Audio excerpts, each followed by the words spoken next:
नमस्कार, श्री स्वामी समर्थ. तुम्हा सर्वांचं आपल्या चॅनलमध्ये खूप खूप मनापासून स्वागत आहे. स्वामी चरित्र सारामृत हा असा एक दिव्य ग्रंथ आहे ज्याने आयुष्यातील प्रत्येक दुःख, संकट, काही पण अडचणी असो त्याच्यावर आपण मात करू शकतो. कितीही वाईट परिस्थिती असो, जेव्हा तुम्ही स्वामींच्या सारामृत हातात घेताना तेव्हा बघा आयुष्य बदलून जातं, सगळे दिवस बदलून जातात. याला तुम्ही सुद्धा बघा शाश्वती आहे की या सगळ्या गोष्टी तुम्हाला पण सुद्धा माहिती आहेत की आजच्या व्हिडिओमध्ये स्वामी चरित्र सारामृत प्रत्येक ग्रंथाचे काहीतरी फलश्रुती आहे. तर खरं तर स्वामी चरित्र सारामृत महाराजांचं आत्मा आहे, आत्मा मानला जातो. जो स्वामी चरित्र सारामृत पठण करतो ना त्याचे आयुष्य बदलून जाते. प्रत्येक ग्रंथाचे काही ना काही फलश्रुती आहे, तेच आपण बघणार आहोत की स्वामी चरित्र सारामृत 21 अध्याय आहेत, बरोबर ना. स्वामी चरित्र सारामृत आणि गुरुचरित्र हा वेगळा आहे. मी स्वामी चरित्र सारामृत बद्दल बघा बोलत आहे, तर ज्याच्यामध्ये बघा 1 ते 21 अध्याय आपण बघा नित्यसेवेमध्ये रोज पठण करत असतो. आजच्या व्हिडिओमध्ये प्रत्येक ग्रंथाची काय फलश्रुती आहे, कुठला अध्याय पठण केल्याने कुठल्या गोष्टीची प्राप्ती होते त्याबद्दलच माहिती घेणार आहोत. याचा अर्थ असा आहे का तेवढाच ग्रंथ वाचायचा, तेवढाच अध्याय वाचायचा?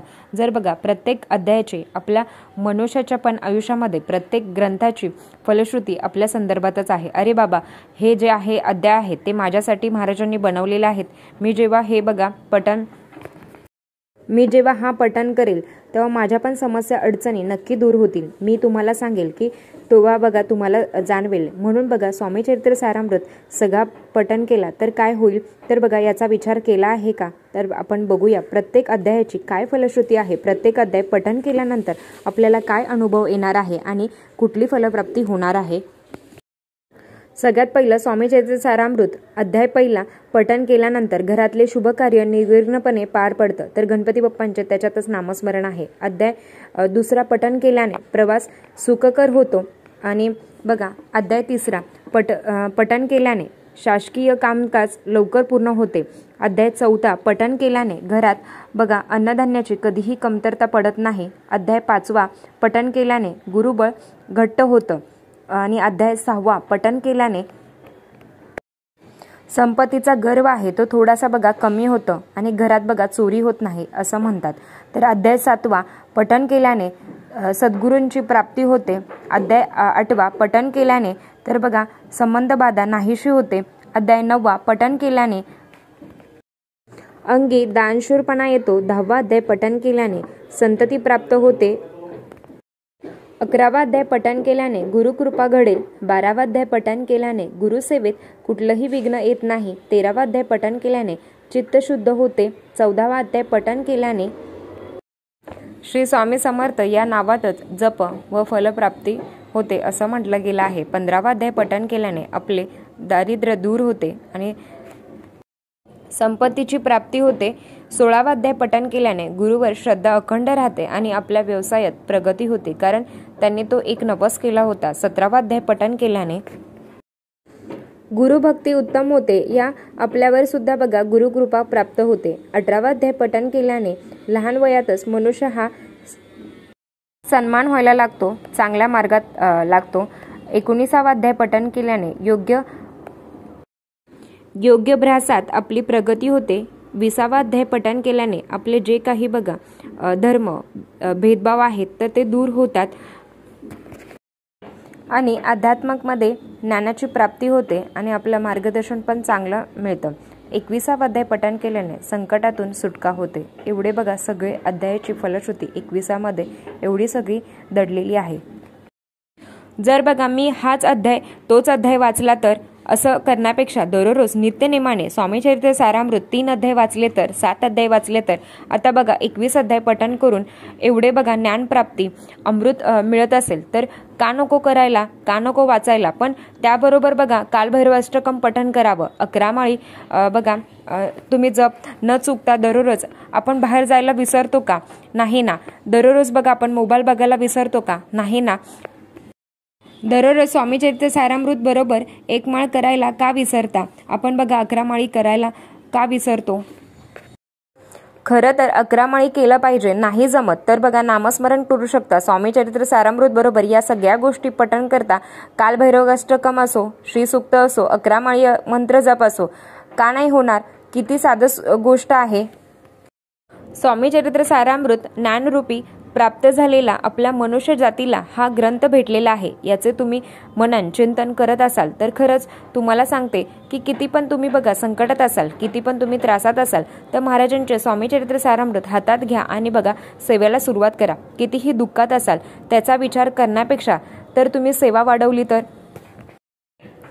ते दुःख, संकट, त्रास नक्कीच तुमचे कमी होतीलच. तर स्वामी सेवेत आलात आणि तो वाया गेला असं कोणी दाखवा, तर तुमचे कर्म तेवढेच महत्त्वाचे आहेत. तुम्ही महाराजांचे लाखो पारायण करा, लय पारायण केले असं तुम्ही म्हणत असता, तर तुमचे कर्म बघा, मग तुम्ही सांगा की अर्थात आपल्याला पण बघा आपल्या कर्मानुसार फळ मिळत असतं. तर बऱ्याच महिला बघा म्हणतात की आमचे 4 पारायण झाले आणि आमचं काम झालं. तर मी माझ्यावरून सांगते की महाराज बघा माझ्याकडून सगळ्या सेवा पूर्ण करून घेतात. मला बघा आजपर्यंत असं झालं नाही की 108 पारायण केले आणि 40व्या पारायणमध्ये केल्यानंतर अनुभव आला नाही. तर महाराज बघा माझ्याकडून पूर्ण पारायण करून घेतात आणि त्याच्यानंतरच विचारूच नका, मग सगळं काही चांगलंच होतं. तुम्ही बघा खूप जास्त भाग्यवान आहात. तुमच्या बघा कमी सेवा किंवा सेवा चालू असताना तुम्हाला अनुभव आला. माझ्याकडून वैयक्तिक तो माझा बघा कर्माचा भाग आहे. आपण जेव्हा जन्माला येतो ना तेव्हा मागचा सगळा साठा घेऊन आलेलो आहोत. तर तो साठा जोपर्यंत बघा स्वच्छ होत नाही तोपर्यंत आध्यात्मिकाची गोडी, ज्ञानाची प्राप्ती, आयुष्यात संकट, दुःख, त्रास मेन म्हणजे बघा अनुभव येत नाही. तो साफ व्हायला बघा वेळ लागतोच ना, म्हणून ती सेवा आपल्याला वाढवायची असते. तुम्हाला तुमच्या बाबतीत असं घडत असेल तर नित्यसेवा तुम्ही केल्याने बघा हळूहळू सगळे दुःख, त्रास खरंच कमी होतात. तुम्ही अनुभव घेऊन बघा. स्वामी चरित्र सारामृत हातात घेऊन तर बघा ताई घरात बघा मांसाहार करतात, ते खातात, मी खात नाही. तुम्ही खात नाही ना तर तुम्ही वाचा. त्यांना खायचे तर खाऊन द्या. मला असं वाटतं की जगाला बघा बदलण्याचा प्रयत्न करू नका, नवऱ्याला बदलण्याचा प्रयत्न करू नका. त्यांना पण अनुभव येईलच परिस्थिती काय होती आणि आता काय झालं. महाराजांच्या सेवेने इतकं सोपं आहे ना, कुठलेही नियम अटी नाही आहे. तर मनात तुम्ही घाबरता, मला भीती वाटते महाराजांची सेवा करायला. महाराजांसारखे सगळे देव आहेत. महाराजांची सेवा करायला कुठलेच नियम नाही आहेत. मासिक धर्मामध्ये पण तुम्ही नामस्मरण करू शकता, विठ्ठल सुतकमध्ये पण तुम्ही नामस्मरण करू शकता. अजून काय पाहिजे आहे. साधे सोपे नियम आहेत. तर नित्यसेवा करताना मांसाहार तुम्ही करू नका. ज्यांना करायचं आहे त्यांनी बघा गुरुवारी सगळे स्वामी चरित्र सारामृत करा. मी म्हणणार नाही की मांसाहार बंद करा आणि मग तुम्ही बघा स्वामी चरित्र सारामृत वाचा, नाही. तुम्ही बघा सेवेत या. हळूहळू बघा सेवेत येण्यासाठी तुम्ही बघा परफेक्ट असणं महत्त्वाचं आहे का, तर नाही. जगात कोणीही परफेक्ट नाही, मी नाही, कोणीच नाही. आपण जेव्हा बघा सेवेत येतो ना तेव्हा हळूहळू बघा परफेक्ट होतं. मी असं म्हणत नाही की लगेच होतो, असं नाही. तर कमी लोक आहेत. तर बघा जेव्हा तुम्ही बघा सेवा करणार आहे ना तेव्हा खाऊच नका. एकच सांगायचं आहे की करता आणि करविता महाराजच आहेत. ते तुमच्याकडून बघा करून घेणार आहेत. जर त्यांची इच्छा असेल तर ते बघा आज पण तुमच्याकडून सगळं पारायण करून घेतील, त्यांची इच्छा असेल तर. नाहीतर बघा तुम्ही कितीही ठरवलं की मला करायचं आहे तर बघा तुम्हाला मुहूर्त लागणार नाही. त्यांच्या बघा इच्छेवर पण आहे. महाराज करून घेत नाहीत असं नाही आहे. आपल्याला पण बघा एक पाऊल टाकावं लागेल. जेव्हा तुम्ही बघा एक पाऊल टाकाल ना तेव्हाच महाराज 100 पाऊल टाकतात. अनुभव घेऊन बघा महाराजांची सेवा करायला गुरुवारच पाहिजे असं नाही आहे. तुम्ही कधीही कुठेही महाराजांची सेवा करू शकता. फक्त 12 ते 12:30 मध्ये तुम्ही नित्यसेवा किंवा दत्त महाराजांची सेवा करायची नाही, कारण दत्त महाराजांचा भिक्षेचा टाईम असतो. बाकी तुम्ही कुठलीही सेवा करू शकता. स्वामी चरित्र सारामृत वैयक्तिकचा अनुभव सांगते. हा ग्रंथ म्हणजे बघा आत्मा आहे. अनुभव घेऊन बघा, नक्कीच आयुष्य बदलून जाईल. तर आजचा व्हिडिओ इथेच थांबवते. आवडला असेल तर लाईक, शेअर, सबस्क्राईब. धन्यवाद. श्री स्वामी समर्थ.